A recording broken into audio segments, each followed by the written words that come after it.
G'day and welcome to another big edition of RDFNL TV. Thanks to On Time Delivery Solutions. My name's Yeendy. I'm joined by Tara Murray from the Star Weekly. Tara, we're looking ahead to, we're looking around how Diggers Rest are going in their off-season and some great things going on, especially with their AGM kicking off this week. Ben Morse will be going around again and a reigning Scarborough medalist of years gone by, Reece Hannon as Vice President. There's some great things happening there for the reigning football and reserves premiers. It is. Football premiers. Obviously, yeah, you're heading to a off-season with two footy premierships. You can't complain much about that. They also did have a netball side in a grand final as well. So They did have a really strong season, and I think for them it's sort of what they normally do. Diggers Rest is pretty quiet on the scenes and they'll announce a sign in here or there, but they're sort of doing what they do, and as long as they can keep most of that group together, you think there's more things on the radar for them, obviously, with the seniors and your reserves taking out the premierships. Yeah, it's spot on there. And let's talk about senior football. The coaching department, I don't think will change too much with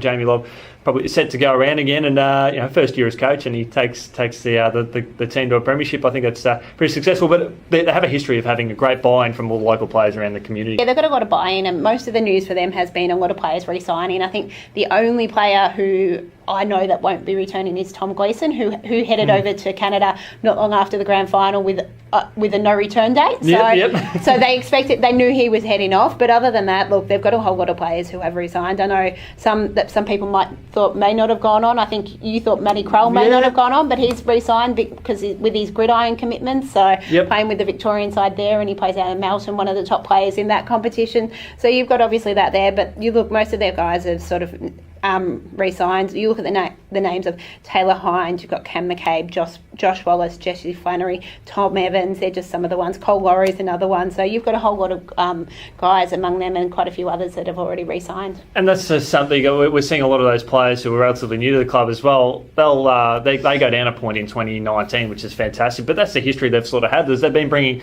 good players in, and they stay around for a long time. And that's the key. They don't lose a lot of players. They might lose two or three in an off-season, but that's it. And they'll bring in two or three that can definitely fill those gaps. So it seems that consistency is staying at Diggers Rest again on the football side of things. Absolutely. One of the questions I'd sort of be looking at is what will happen with the reserves coaching department. Obviously, with Ants Power having such a decorated career in recent years, leading them to the promised land, a couple of times.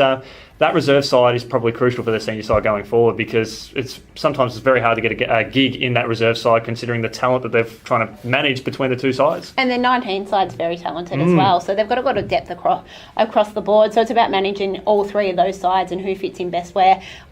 In the end, Diggers Rest throughout the season, they didn't get their best side until late in the season, so those reserves players were really crucial in helping get the senior side to the premiership as well. Absolutely. And of course, on the netball front, we spoke about it constantly throughout 2018. It would have been disappointing for Pam Strong and the teams involved just to not sort of generate the success they were sort of hoping for, but they are geared up. They've got the netball trials that's coming up in the near future. I think we're going to see some good positive things from them going forward. Look, I think for them it was a season that anything that could go wrong did go wrong. On paper they had a brilliant side. We saw that earlier in the season really perform, but then they had a number of unavailabilities, they had a number of injuries, and they struggled to get their best side on the park and ultimately missed finals because of it. They did have one side make a grand final, so that's the second year in a row I think their C grade side has made. And the grand final did go to overtime as well, so they did go pretty close to breaking that drought, but unfortunately weren't able to quite get there. And Pam Strong is coaching the A-grade side again. You've got Sarah Carroll is coaching the B-grade side, so Sarah's been there for a few years as well. So they've got that stability in the coaching lineup. And as you said, their netball trials are on December 5, so they'll be looking hopefully to keep that core group of players and then maybe add a couple more to add a bit more depth. It's interesting to see what happens with reigning league best and fairest winner Leah Hutton in C-grade. The talent that she's got, I've watched her a couple of times. She's an absolute pocket rocket.